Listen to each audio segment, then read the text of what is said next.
I don't know. Hopefully this is okay.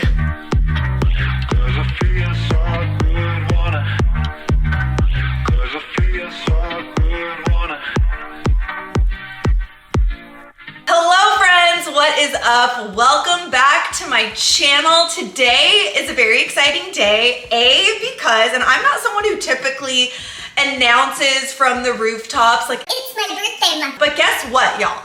Your girl, me, I'm 43 years old, which I know I'll hold for shock and awe, because honestly, I'm shocked that I'm 43. I'm like, aren't I just like a little teenage girly girl? It's so wild that I am not only over 40, but like legitimately basically in my mid 40s at this point. And you know what? I feel like at this age, every single moment is worth celebrating, but I actually feel like that about life at large. Anywho, today is my birthday, and I thought it would be really fun to just sit down with you guys and do something I honestly never really do. A nice little Q&A, a catch up with y'all, because, and I've been talking about this for a while, we have a major life update that I've been wanting to share. And I thought today, on my day of birth, when I am really reflecting on all of the things in this life that I'm grateful for, why not today, right? By the way, if you're new here on this channel, I'm glad that you're here.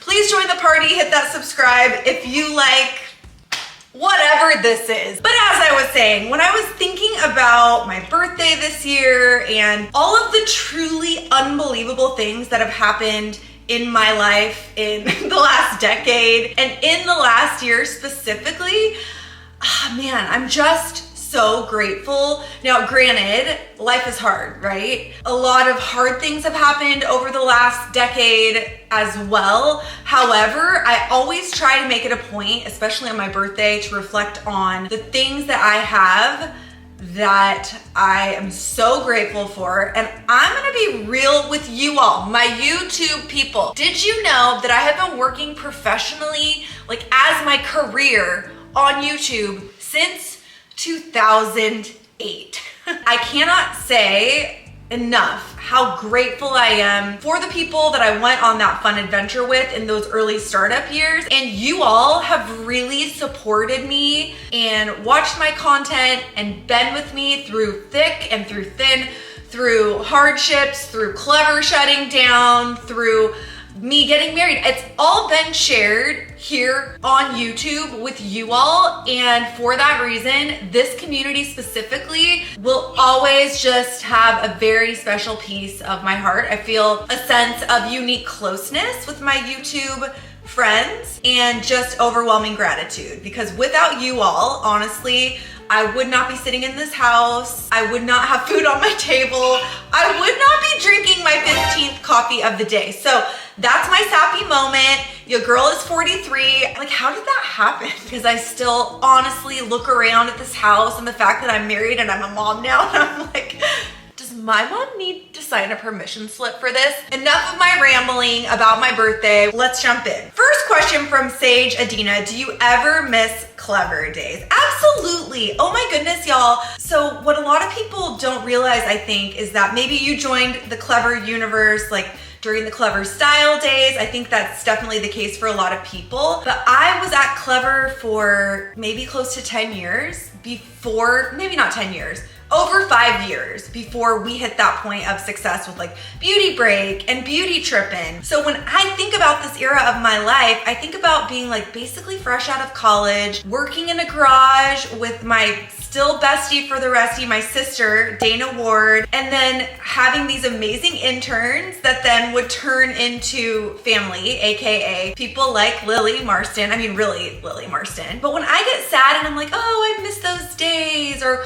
not even sad, because I feel like I really got everything out of it that I could, I reach out to people. I still talk to the Clevver people every day. I was gonna say, oh, every day, whether it's Lisa Heiser, whether it's Jill, whether it's people behind the scenes. Like so many people I worked very close with behind the scenes, whether it was in marketing or sales or PR or business development, so many people. I am definitely in touch with someone pretty much every day. So The Clevver days are still just a part of the Joslyn days. I don't really know if that makes sense, but yes, there are aspects that I definitely miss. I was just texting and DMing with Jill the other day because anytime I see something pop up that's like a weird beauty treatment, I'm like, oh, this is absolutely something we would have done on Clevver. So I do miss those days, but I do feel a lot of gratitude because I got out of that experience everything I could imagine and then some. So it's been nice to take those friendships, which are the most important part of that experience for me, and those business relationships into the future. And you know, the Clevver days aren't over. All of us are just kind of working together or hanging out with each other in different capacities, which I'm sure you see on my social media. I just threw a birthday party for Chris, and Lisa and Lily were here, and a lot of other friends were invited that couldn't make it. So we're like the real ones, you know, we're like real deal family at this point. Lisa won't admit it, let's be real, but we are. Okay, let's take a look. Okay, this is a very interesting question. This question is from Mirjam Magdalena, also on Instagram, saying, did you consider inducing lactation for your daughter? Yes, y'all just heard me say inducing lactation, meaning getting yourself to produce breast milk. Mirjam, I'm just gonna tell you right now, full stop. I had no idea this was a thing until like 2 years ago. And this, among other things I've learned about the possibilities of the female body, this actually blew my mind. The reason I found out about this is because someone I know through a friend actually did this successfully after giving birth to 2 of her own biological children. For her 3rd child, who she did not carry, she induced lactation. And I was like, say what? Now, I'm not really sure like how it ended up going. I know that there can be complexities in general with breastfeeding. However, it's not really something I considered doing for a couple of reasons, honestly, and who knows, maybe I will do it in the future. I'm not closed off to it. I honestly probably should learn a little bit more than the limited research that I did initially. The reason I chose not to, or that I didn't really fully explore it, was because with adoption, there are so many variables in terms of time. And I just was not sure, like, okay, if I start inducing lactation now, which you don't know if it's even gonna work or how your body's gonna respond if you've never done it before. If I do this now, I just like lactating indefinitely until we hopefully someday in the future are able to adopt a child. So I was just like imagining myself lactating for like 2 years, which just didn't feel like something that was probably the best idea for me. Although I'm sure I'm over dramatizing this completely. So if any of you have done this, please hit the comments. I would love to hear from you specifically. And so no, I did not do it, but I'm not closed off to doing it in the future. I think breastfeeding is beautiful and awesome for people who can do it. But like I said, feeding can be very complex. And for me, just having a healthy fed child was my #1 and still will continue to be my #1 priority. So we used Bobby formula, and I am obsessed with the company, their mission, what they are doing for women and men and families and babies. Love them so much. Also the formula, top notch. But I thought that question was so interesting, Mirjam, because I don't think a lot of people know that you can induce lactation. I don't know, maybe everyone knows and just I didn't know, who knows? Jessie32701, and I received this question from a lot of people, just in general. More kiddos anytime soon? Sure, yes, absolutely. We definitely want more kids. You know what's funny is that like in our adventure journey, whatever you want to call it, to parenthood, I was always like more nervous about like, oh gosh, the 2 kids, like I could be a mom of 2 kids, right? And then now I'm at this point to where I just feel like everything about our life and my life in general, whether it's my career path, where I went to college, what I ended up pursuing, how I met my husband, how I ended up here, how we became parents, nothing has been linear. I could have literally never planned a single thing that's happened in my life. And guess what? In hindsight, especially, I'm just like, oh my gosh, I am so glad my plans didn't work out. And I know that's like a Pinterest quote, a bumper sticker, but for me personally, it is so true. So that being said, I used to be like nervous about having more than 2 kids. Now I'm like, I don't know, maybe I could like max out at 5. We'll see what happens, but would love more kids. Okay, let's jump over to YouTube really quick and take a look at some of those questions. Well, I guess just to piggyback on the last question, this comes from Jennifer Horn 8137 saying, do you want more kids in the future? If so, will you adopt again or go a different route this time? Open to all. Open to would love to adopt again,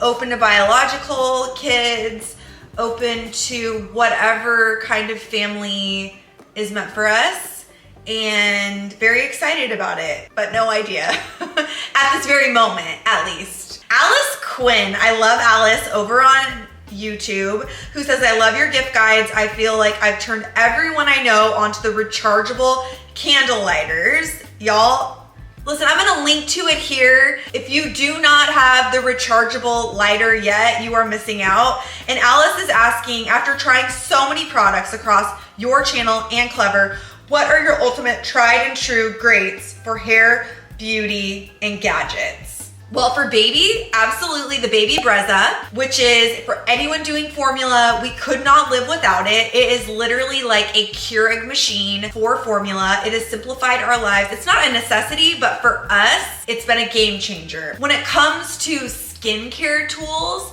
the one thing I cannot get enough of is the NuFace Mini, and that's a microcurrent device that basically works like fitness for your face. So it's like exercising the muscles under your skin.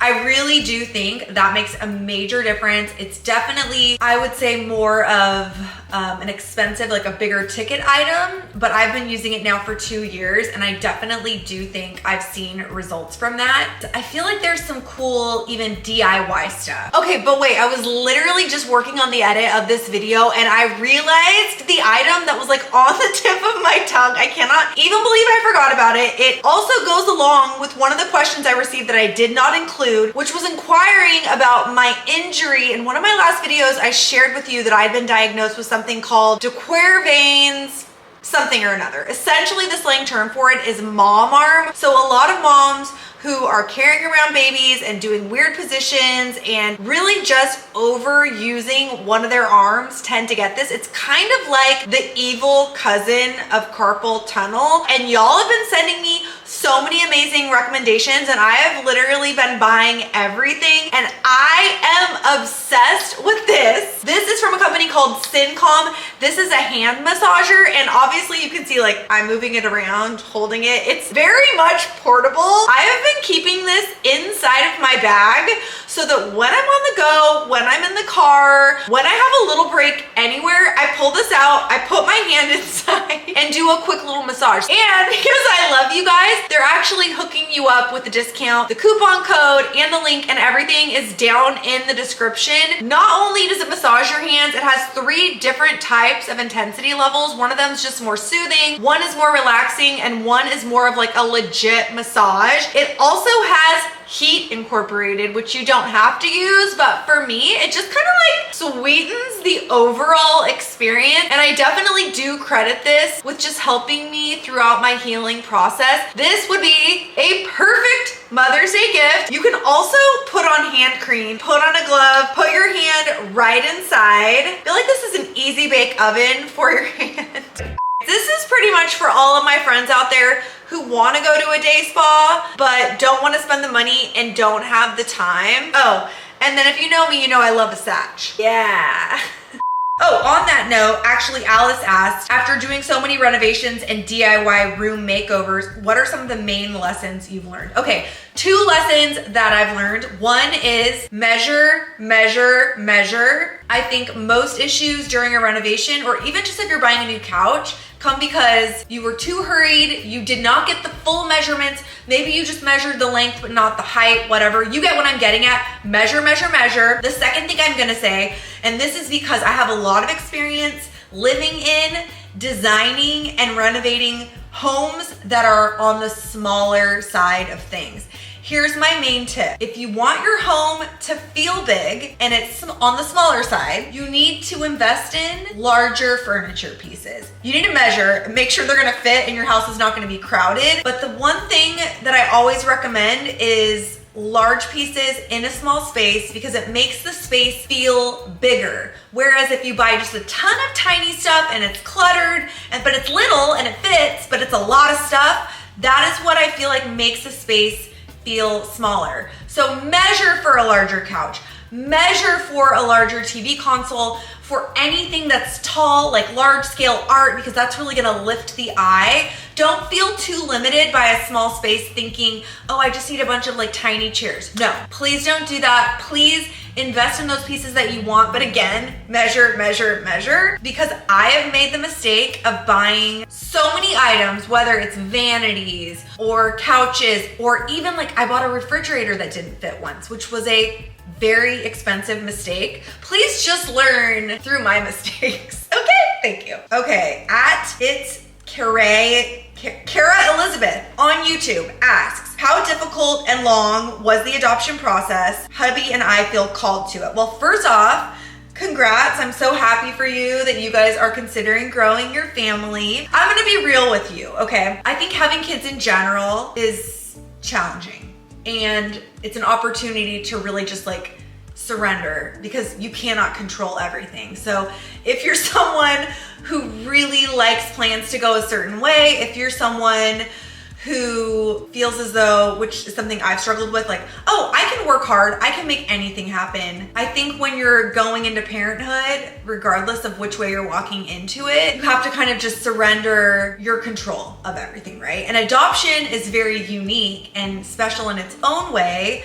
And there are so many different kinds of paths to adoption as well, that the surrender is on like another level, because you may be going through a process, you may be in the adoption process at some place, and it may not work out, right? And that's really scary and sad to think about, especially if your goal is ultimately adoption. So I think it is difficult, but I think if you can find a way to just accept that on the front end, and maybe not accept it, but like come to as much peace with it as you can, you're gonna feel so much better, right? How long did it take? That is also all over the place. Some people, maybe they're adopting a family member or something like that. It can happen like overnight, right? And then other people, if they're taking a different route, like fostering to adopt or going through the foster care system, that can take years or it can take months. For us, in my opinion, and from what I've heard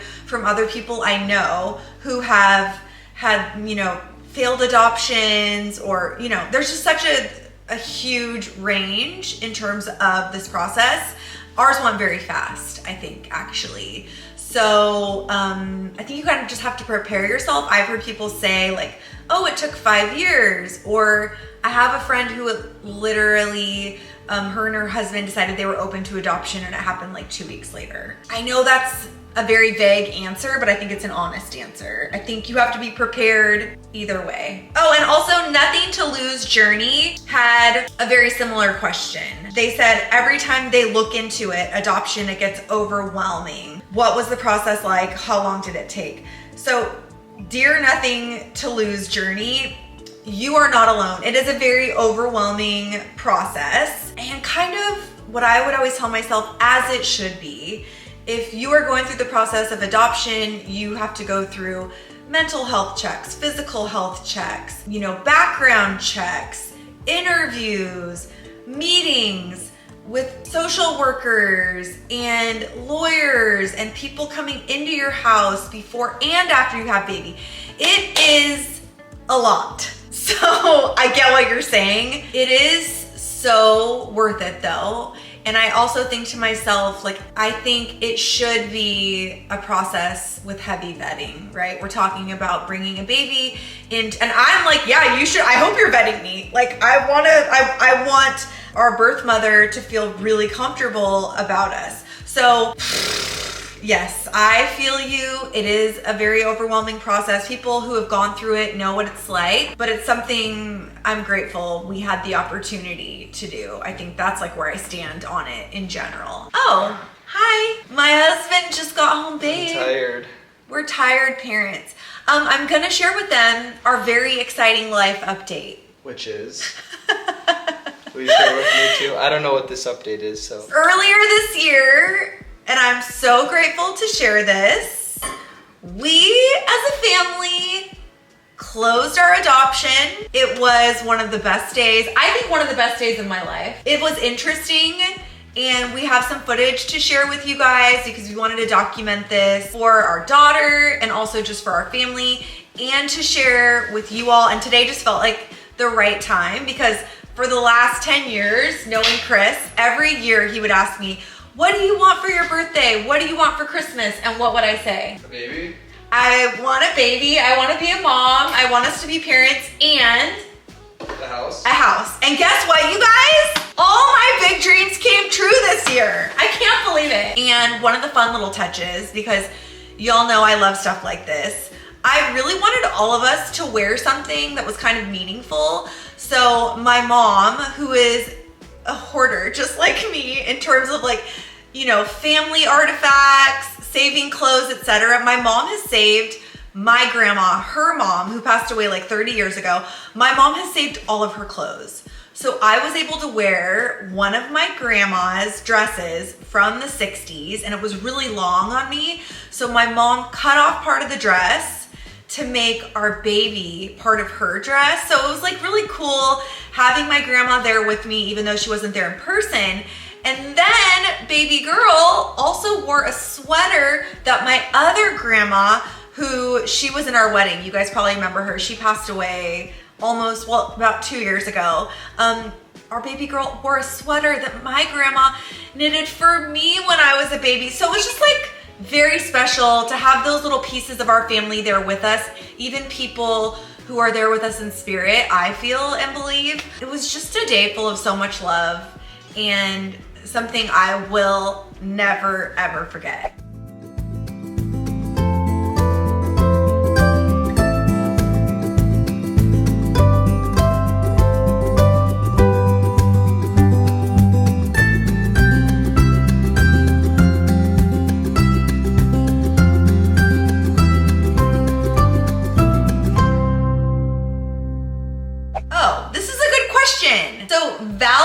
Raid asked on Instagram, is not posting your daughter's face a personal choice or something related to the adoption?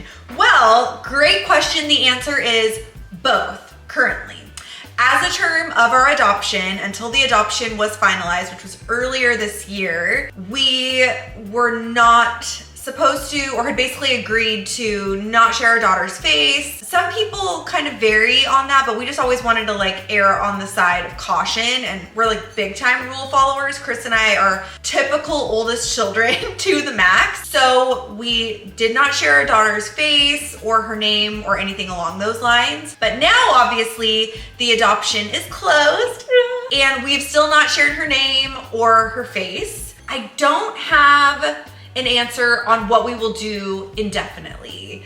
There's definitely the urge to share this girl because she is, in my biased opinion, so cute. It's so wild. I always tell Chris, I'm like, I think she kind of looks like you. She is adorable. She has the most fun personality. She is such a good time to be around. And as she's getting older and doing more and more, it just gets more fun. That being said, we feel really good about keeping her face and her identity. It sounds like we're doing like a Born Identity movie or something. We feel really good about keeping her private, at least for now. And who knows, like maybe that will change down the line because I know I personally love seeing people's families and kids and stuff when they share here and there online. I'm like, oh, what a cute family or whatever.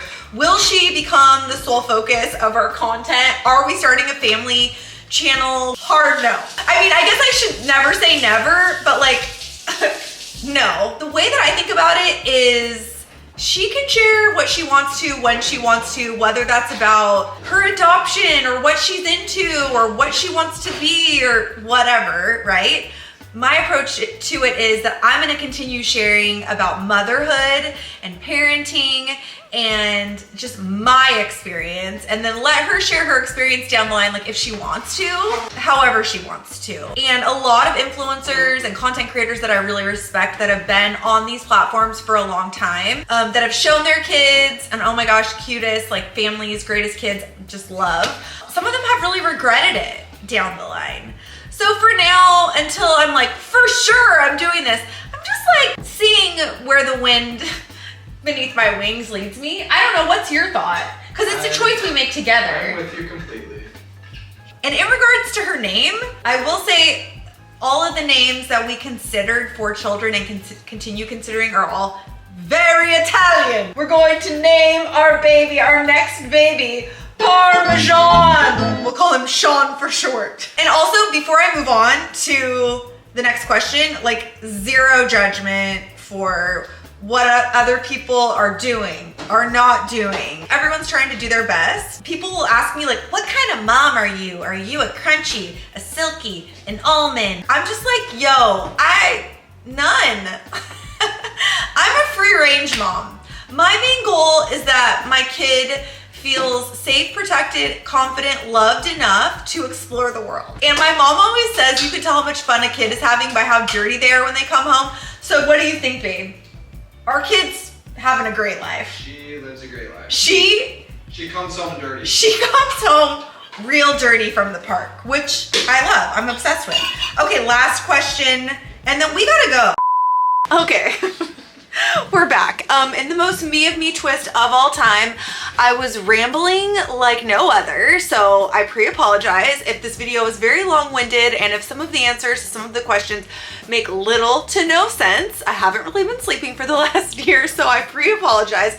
Also, guess what? I was talking so long, the camera actually died, so that's where we're at, but there were a few more questions that I wanted to get to, and I'm gonna try to get through these a little bit more lightning round style and wrap things up for y'all. All right, this is a question that a lot of you kind of had, or a similar version of this question, but I'm gonna answer one from Julie on Instagram, who says, are you going to film anything with Lily anytime soon? We need a reunion. Okay, yes, I absolutely agree. And full disclosure, we were actually supposed to film something before she went to Coachella and also like hang out for her birthday, which is at the end of March, but she was busy prepping because, as you know, she has a very, very successful, also by the way, I hope it's not too loud. Of course, right now, as I have time to film this, the amazing lawn maintenance team is here doing their thing, which I'm so grateful for, but also please do quiet. I'm trying to talk about Lily here.